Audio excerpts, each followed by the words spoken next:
पढ़ेंगे physics. Physics में अपना पहला टॉपिक है इलेक्ट्रिसिटी। मैं हेडिंग डाल देता हूँ इलेक्ट्रिसिटी। ठीक है, इलेक्ट्रिसिटी। उसमें सबसे पहले इंट्रोडक्शन। इंट्रोडक्शन में क्या रहेगा, इलेक्ट्रिसिटी के बारे में जनरल थोड़ी सी नॉलेज। क्या है इलेक्ट्रिसिटी? तो इलेक्ट्रिसिटी सबसे पहले तो एक टाइप की एनर्जी है। इलेक्ट्रिसिटी एक टाइप की एनर्जी है और सबसे basic part of our nature है। बहुत बेसिक पार्ट है। क्यों बेसिक पार्ट है? आजकल हर टाइम पे इलेक्ट्रिसिटी की जरूरत पड़ती है। बिना इलेक्ट्रिसिटी के अपन कुछ नहीं कर सकते। हर टाइम पे अपने को इलेक्ट्रिसिटी की नीड है। बहुत बेसिक पार्ट है। कुछ भी करना है अपने को, कुछ भी एनर्जी यूज करना है, तो सबसे पहले अपन इलेक्ट्रिकल एनर्जी यूज करते हैं, उसको कन्वर्ट करते हैं दूसरे एनर्जी में, और वो एनर्जी यूज करते हैं। एग्जाम्पल पे ले लो, अगर फैन चल रहा है तो इलेक्ट्रिकल एनर्जी काय में कन्वर्ट हो रही है? Mechanical energy. और मैकेनिकल एनर्जी एयर प्रोड्यूस कर रहा है, वो एयर से अपने को हवा मिल रही है। ठीक है। और अगर ठंडी के समय में हीटर है, हीट करना है रूम को, तो अपन इलेक्ट्रिकल एनर्जी को काय में कन्वर्ट कर रहे हैं? हीट एनर्जी में कन्वर्ट कर रहे हैं। बहुत इजी है हीट प्रोड्यूस करना है एज कम्पेयर टू लकड़ी जलाने से। अगर लकड़ी जला के हीट करोगे तो उसमें बहुत टाइम लगेगा, लेकिन यहाँ सीधा वायर कनेक्ट करना है, electrical energy directly heat energy में कन्वर्ट कर रहा है। कुछ ठंडा करना है फ्रिज से, तो भी अपने को इलेक्ट्रिकल एनर्जी को अपन कन्वर्ट कर रहे हैं, इलेक्ट्रिकल एनर्जी को भी कन्वर्ट कर रहे हैं। वैसे ही अगर एसी चालू भी करना है, रूम को ठंडा भी करना है, तो भी अपन इलेक्ट्रिकल एनर्जी का यूज कर रहे हैं। व्हीकल में भी आजकल इलेक्ट्रिकल एनर्जी आ गई है। व्हीकल इलेक्ट्रिकल एनर्जी से चलने लग गए, इलेक्ट्रिसिटी से, जिससे फ्यूल कॉस्ट बहुत कम हो जाता है। कम कम से क्या नहीं रहता है, फ्यूल कॉस्ट बिल्कुल नहीं के बराबर रहता है, मेंटेनेंस रहता है। तो इलेक्ट्रिसिटी आजकल हर जगह यूज हो रही है, हर जगह।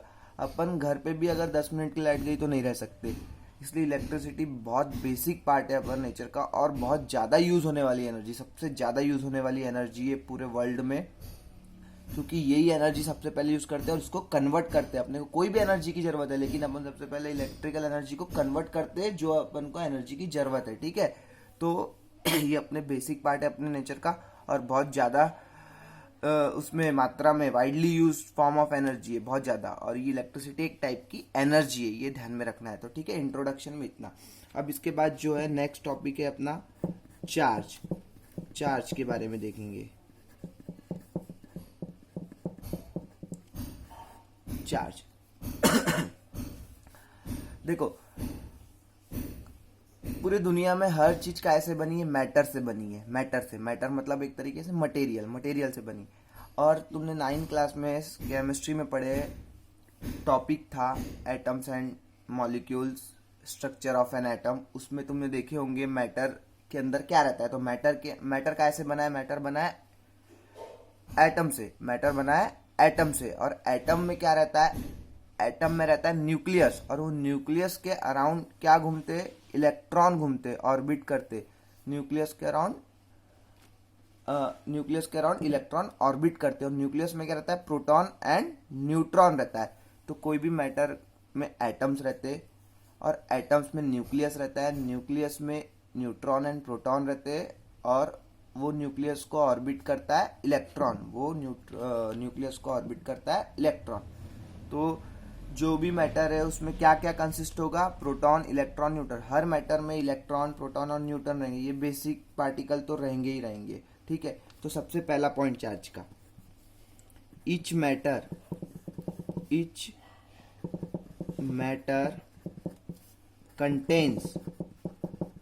contains some protons, electrons and neutrons. ठीक है, मैटर में एटम्स रहता है, एटम्स में प्रोटॉन, इलेक्ट्रॉन, न्यूट्रॉन्स रहते हैं। तो हर मैटर क्या कंटेन करता है? Proton, electron, neutrons. बेसिकली दो टाइप के चार्जेस होते हैं, प्रोटॉन और इलेक्ट्रॉन। प्रोटॉन पे चार्ज रहता है और इलेक्ट्रॉन पे चार्ज रहता है। न्यूट्रॉन पे चार्ज नहीं रहता है, न्यूट्रॉन न्यूट्रल रहता है। ठीक है, प्रोटॉन पे पॉजिटिव चार्ज रहता है, इलेक्ट्रॉन पे नेगेटिव चार्ज रहता है। ठीक है, तो इसमें सेकंड पॉइंट देखो, the charge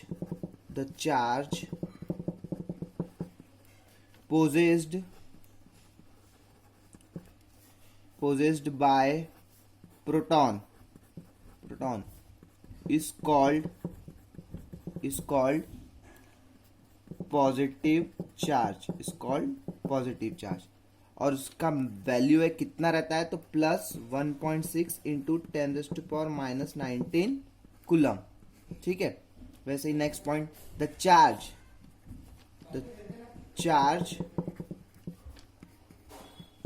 possessed by electron, the charge possessed by electron is called negative charge. देखो प्रोटॉन के ऊपर पॉजिटिव चार्ज रहता है, इसलिए जो चार्ज पोजेस करता है प्रोटॉन उसको क्या बोलते हैं, पॉजिटिव चार्ज, और जो चार्ज पोजेस करता है इलेक्ट्रॉन उसको बोलते हैं नेगेटिव चार्ज। और ये चार्ज की वैल्यू रहती है सेम रहती है जितनी प्रोटॉन की रहती है, बस यहाँ पे रहेगा माइनस 1.6 इंटू 10⁻⁻19 कूलम। कूलम क्या है, चार्ज की यूनिट है, कूलम क्या है, चार्ज की यूनिट है। ठीक है, उसके बाद नेक्स्ट पॉइंट क्या है, न्यूट्रॉन के ऊपर कोई चार्ज नहीं रहता, न्यूट्रल रहता है वो। ठीक है, तो ये नेक्स्ट पॉइंट ये लिख लेते हैं, neutron has the particle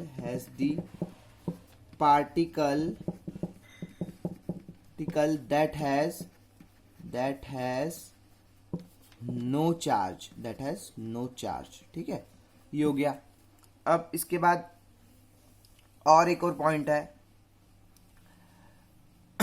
like charges repel each other, unlike charges attract each other।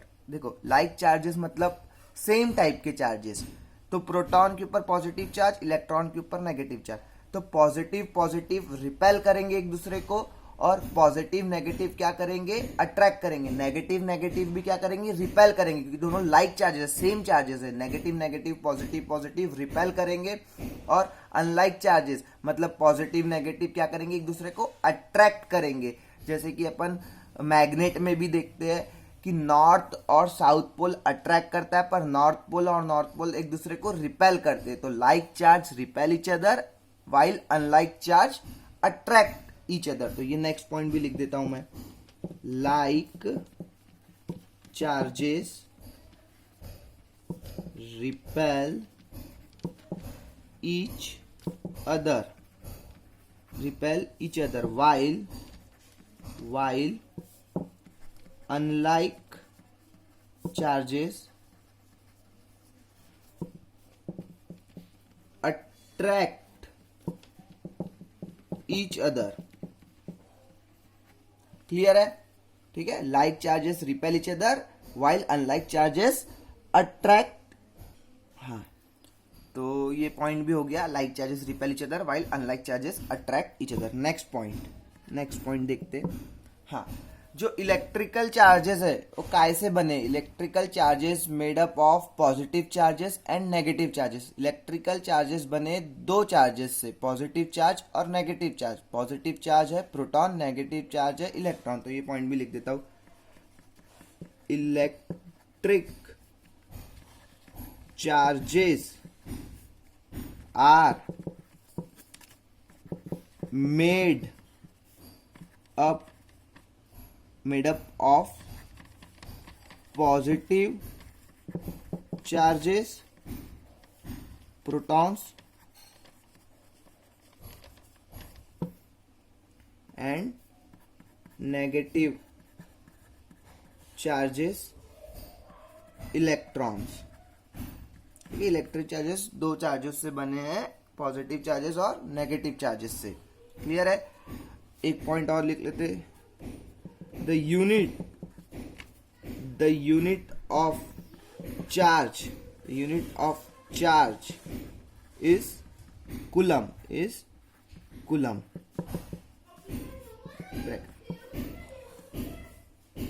Next point और लिख लेते, the charge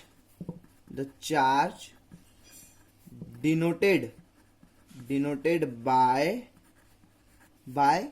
Q। Small Q से भी कर सकते, कैपिटल क्यू से भी। कैपिटल क्यू से टोटल चार्ज, स्मॉल क्यू से छोटे छोटे चार्ज। ठीक है, किसी से भी कर सकते। तो ये चार्जेस के बारे में। तो चार्जेस के बारे में अपन ने देखे, दो टाइप के बेसिकली चार्ज होते हैं, पॉजिटिव चार्ज और नेगेटिव चार्ज। पॉजिटिव चार्ज को प्रोटॉन बोलते हैं, नेगेटिव चार्ज को इलेक्ट्रॉन बोलते हैं। ठीक है, और न्यूट्रॉन के ऊपर कोई चार्ज नहीं रहता, न्यूट्रल रहता है। लाइक चार्जेस रिपेल करते हैं, अनलाइक चार्जेस अट्रैक्ट करते हैं। जो इलेक्ट्रिकल चार्जेस बने वो दो टाइप के चार्जेस से बने, पॉजिटिव चार्ज और नेगेटिव चार्ज। चार्ज की यूनिट है कूलम और उसको डिनोट करते हैं चार्ज को बाय लीटर क्यू से। ठीक है, यहाँ तक के क्लियर है। अब इसके बाद अपना नेक्स्ट टॉपिक है कंडक्टर, कंडक्टर्स एंड इंसुलेटर्स। ठीक है, कंडक्टर्स एंड इंसुलेटर। तो इसमें देखो कंडक्टर क्या होता है, इंसुलेटर क्या होता है।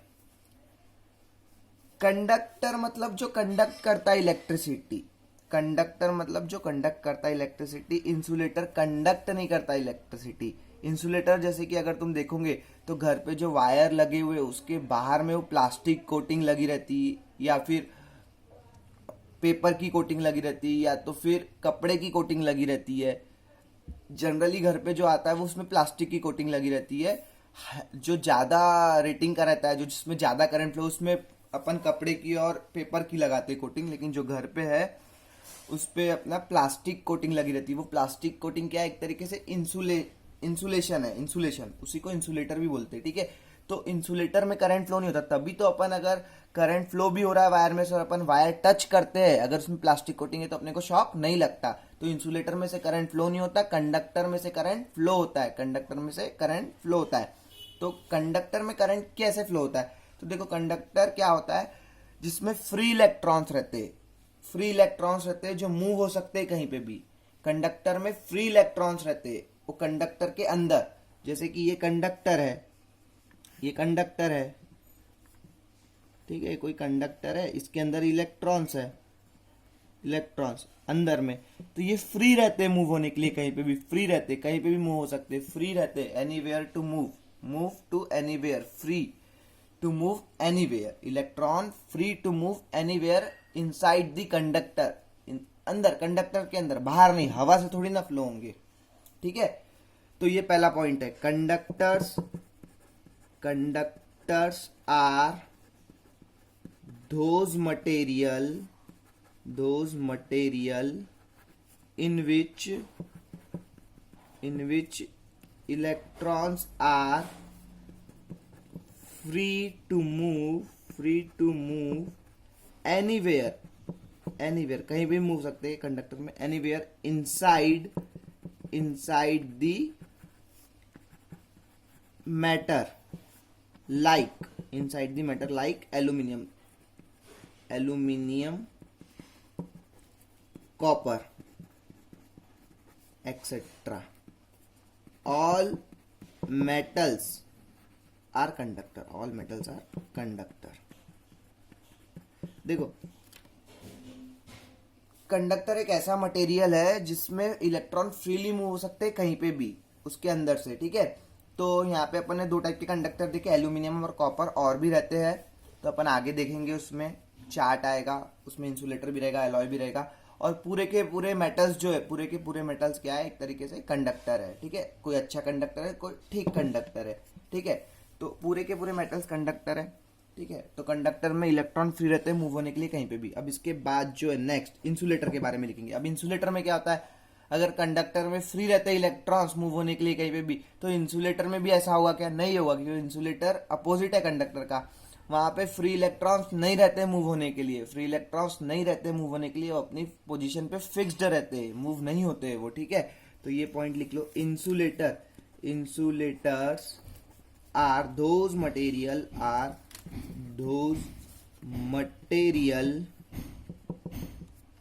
materials in which electrons are not free to move anywhere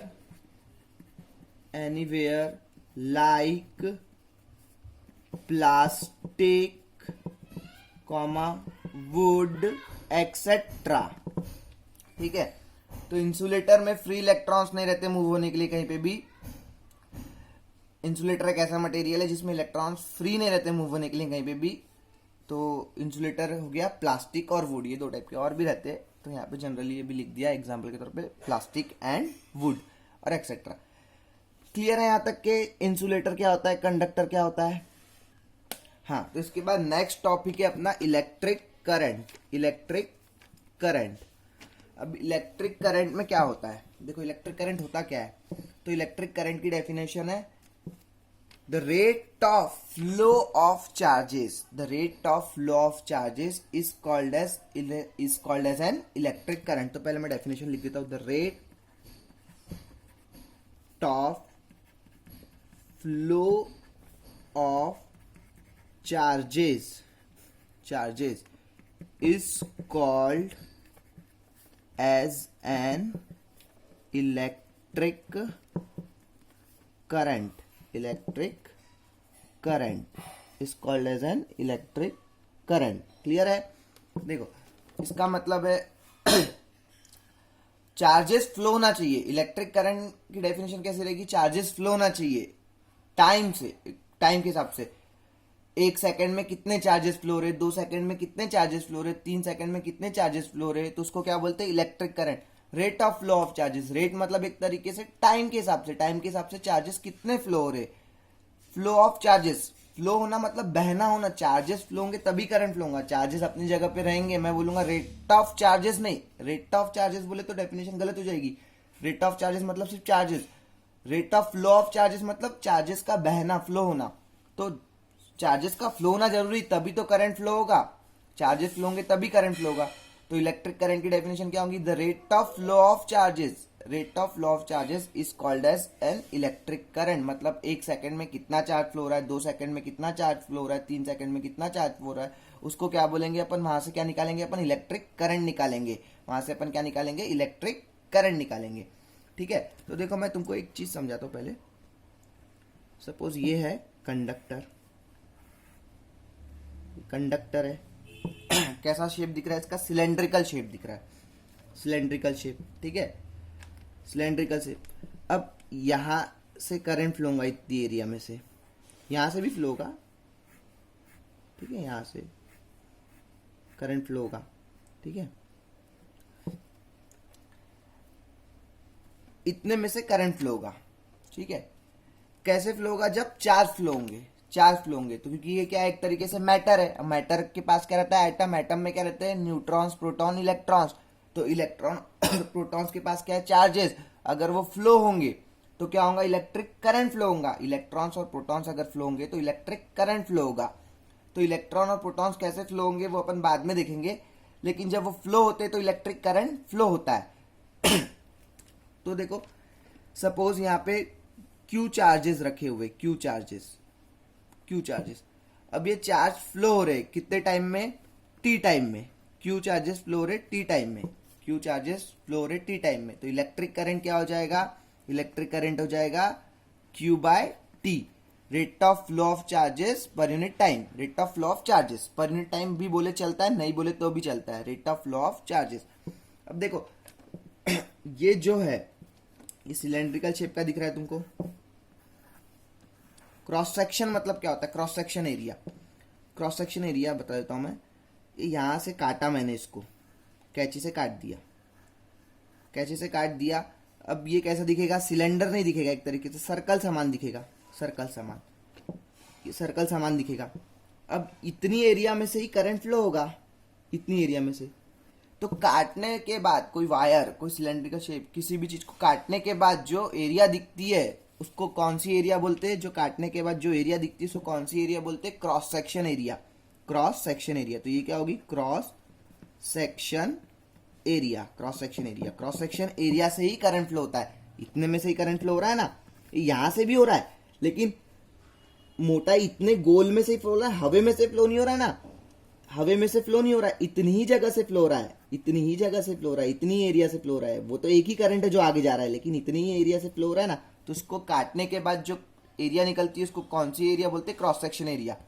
तो ये किसके समान दिख रहा है, सर्कल के समान। तो सर्कल की एरिया क्या होती है, सर्कल की एरिया होती है area is equal to pi R square, area is equal to pi R square. तो क्रॉस सेक्शन एरिया यहाँ पे क्या रहेगी, अपनी एक तरीके से सर्कल की रहेगी, और सर्कल की एरिया क्या रहती है, पाई आर स्क्वायर। ठीक है। अब नेक्स्ट पॉइंट लिख लो, electric current is denoted by letter I, letter I, capital I से भी करते, स्मॉल आई से भी, तो यहाँ पे मैंने स्मॉल आई लिखा, ठीक है। उसके बाद next point, rate of flow of electric charges, rate of flow of electric charges means the amount of charge flowing through a particular area in unit time। देखो, rate of flow of electric charges का मतलब क्या होता है? Rate of flow of electric charges mean कितना charges, कितने amount of charge, कितना charges flow हो रहा है, किसमें से फ्लो होगा? कंडक्टर में से। The rate of flow of charges mean the amount of charges, मतलब कितना चार्जेस फ्लो हो रहा है एक पर्टिकुलर एरिया में से। यह है एरिया, यह है पर्टिकुलर एरिया, यहां से कितना चार्जेस, क्रॉस सेक्शन एरिया बोलते हैं इसको, एक पर्टिकुलर एरिया में से फ्लो हो रहा है, divided by time in unit time. Unit time मतलब डिवाइड का साइन, यूनिट मतलब डिवाइड का साइन, मतलब एक सेकेंड में कितना चार्ज फ्लो हो रहा है एक पर्टिकुलर एरिया में से, या 2 सेकेंड में कितना चार्ज फ्लो हो रहा है एक पर्टिकुलर एरिया में से, उसको क्या बोलते हैं? Rate of flow of electrical charges. यहां से फ्लो होंगे, ये एरिया इतनी सर्कल सामान दिख रही है, ये एरिया में से फ्लो होंगे चार्जेस, पर्टिकुलर एरिया हो गई, और यूनिट टाइम में फ्लो होंगे, ठीक है। तो देखो, अब अपन मैथमेटिकल फॉर्मूला लिखेंगे इलेक्ट्रिक करंट का, पहले लिख लिए लेकिन अब इसको अच्छे से लिखेंगे। If A net electric charge Q flows through a cross section of any matter in time t is electric current is equal to net charge मतलब total charge divided by time. तो देखो, if a net electric charge Q flows through a cross section of any matter in time t, मतलब देखो यहाँ पे छोटे छोटे charges है, सपोज Q, तो ये Q को मैंने लिख दिया Q plus dot plus Q, कितने चार्जेस, तो ये पूरे चार्जेस का सम हो गया कैपिटल Q, उसको क्या बोलेंगे? Total charge, net charge. ये कंडक्टर में कितना है, वो एक पर्टिकुलर एरिया से फ्लो होगा, पर्टिकुलर एरिया मतलब क्रॉस सेक्शन एरिया से फ्लो होगा, कितने टाइम में? यूनिट टाइम में, टी टाइम में। तो इलेक्ट्रिक करंट की डेफिनेशन रहेगी net charges divided by time, और इसी को क्या बोलते हैं? Rate of flow of charges, तो I इज इक्वल टू लिख सकते Q अपॉन T। ये हो गया तुम्हारा फॉर्मूला, क्लियर है? Rate of flow of charges मतलब इलेक्ट्रिक करंट, ठीक है। अब इसके बाद नेक्स्ट पॉइंट आएगा, तो 1 मिनट वेट करो। हाँ, तो देखो नेक्स्ट पॉइंट क्या है? SI यूनिट मतलब MKS यूनिट, MKS मतलब मीटर किलोग्राम सेकेंड।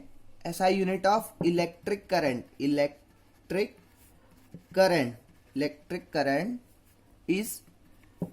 इस क्या होगी? देखो, करंट का formula Q by T, Q बोले तो चार्ज की यूनिट कूलम, तो मैं लिखूंगा कूलम, टाइम की यूनिट सेकंड, तो नीचे लिखूंगा सेकंड, कूलम पर सेकंड। तो ऐसा unit of electric current is coulomb per second, इसी को क्या बोलते हैं? एम्पियर। ऐसा यूनिट एम्पियर भी है और ये भी है।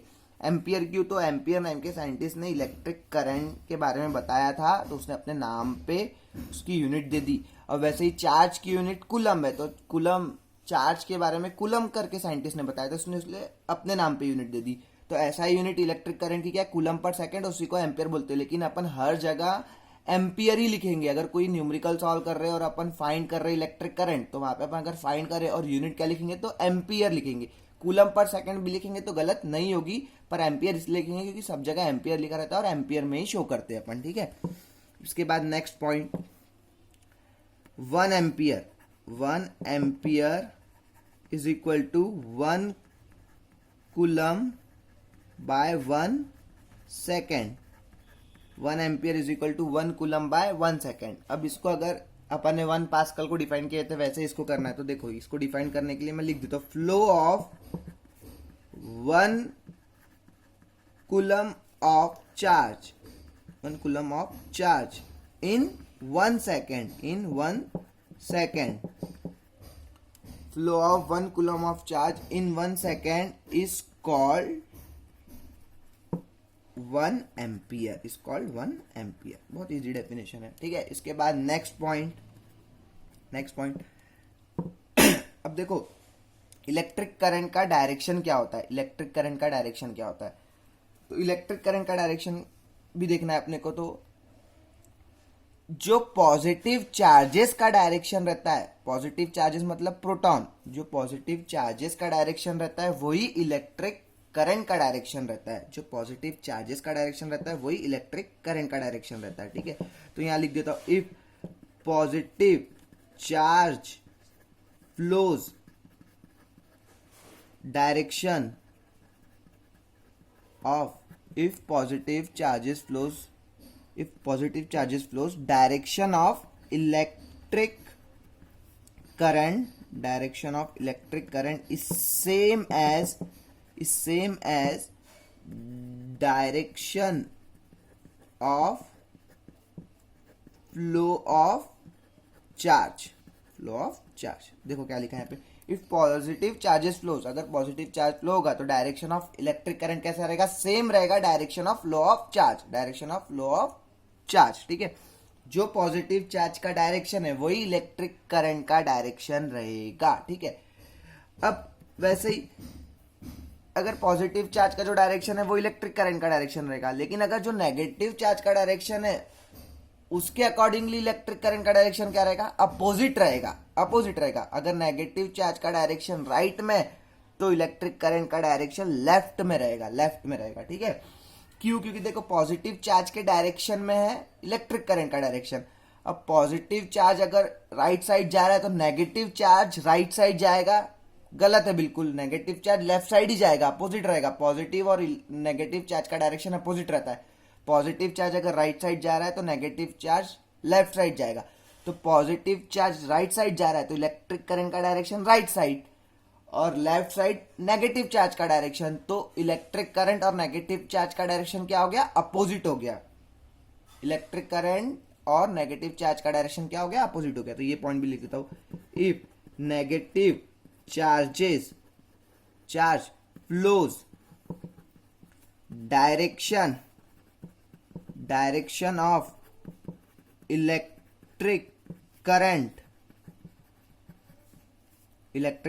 is opposite to direction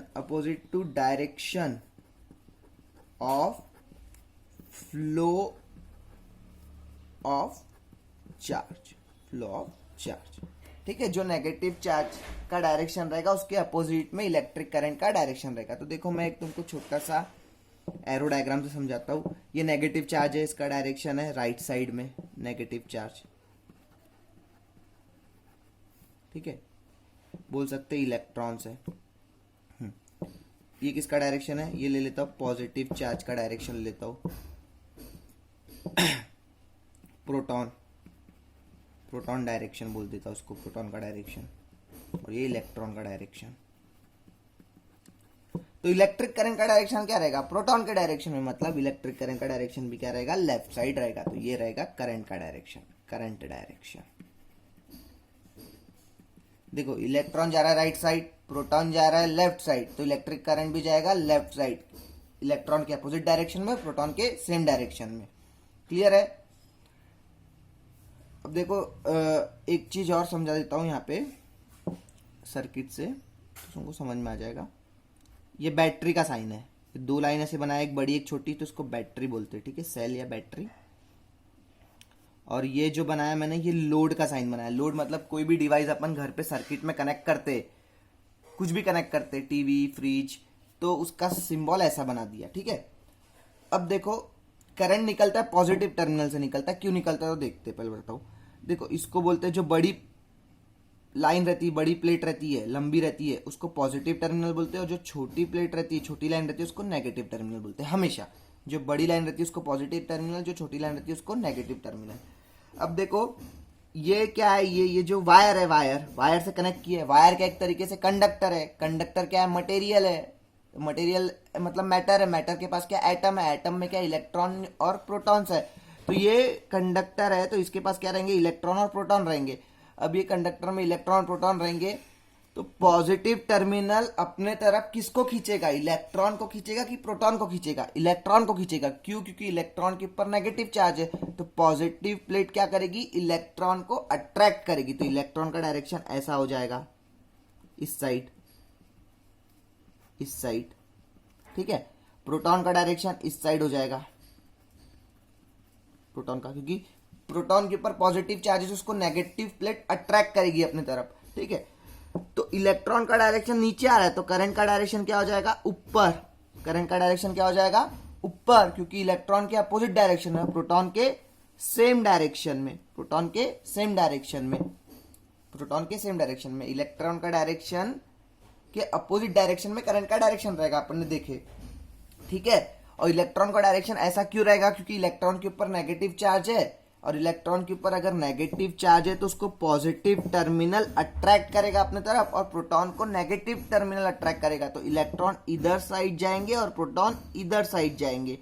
तो इलेक्ट्रॉन नीचे जा रहे हैं तो करंट ऊपर जाएगा, और प्रोटॉन के सेम डायरेक्शन में करंट रहेगा। प्रोटॉन अगर नीचे जा रहे हैं तो करंट भी नीचे जाएगा। मतलब करंट कहां से निकलेगा, पॉजिटिव टर्मिनल से निकलेगा। करंट कहां से निकलेगा, पॉजिटिव टर्मिनल से निकलेगा। हमेशा करंट कहां से निकलता है, पॉजिटिव टर्मिनल से। इतनी चीज याद नहीं रखना है तो भी यही ध्यान में रखना है कि करंट हमेशा पॉजिटिव टर्मिनल से निकलता है। करंट निकलेगा पॉजिटिव टर्मिनल से, और जितना पॉजिटिव टर्मिनल से निकला है उतना ही नेगेटिव टर्मिनल में वापस जाएगा।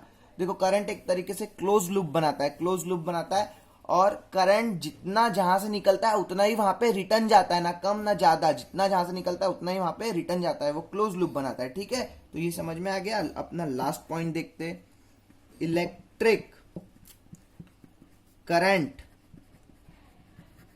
कांट फ्लो थ्रू, कहां से नहीं फ्लो सकता, बोलो। Electric current can't flow through insulator, insulator से नहीं फ्लो सकता। क्यों नहीं हो सकता, क्योंकि उसमें फ्री इलेक्ट्रॉन ही नहीं है। फ्री इलेक्ट्रॉन नहीं है तो वो मूव ही नहीं होंगे, और चार्जेस ही मूव नहीं होंगे। इलेक्ट्रॉन एक तरीके से चार्ज है, वही नहीं मूव होगा तो इलेक्ट्रिक करंट कहां से फ्लो होगा, क्लियर है।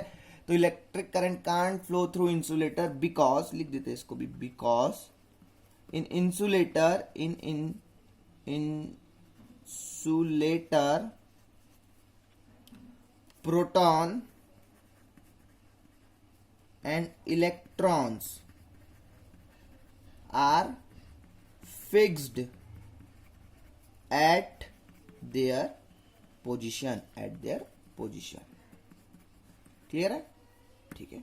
तो आज के लिए इतना ही, बाकी का अपन देखते हैं नेक्स्ट क्लास में। नेक्स्ट क्लास में अपन पोटेंशियल डिफरेंस के बारे में देखेंगे। ओके।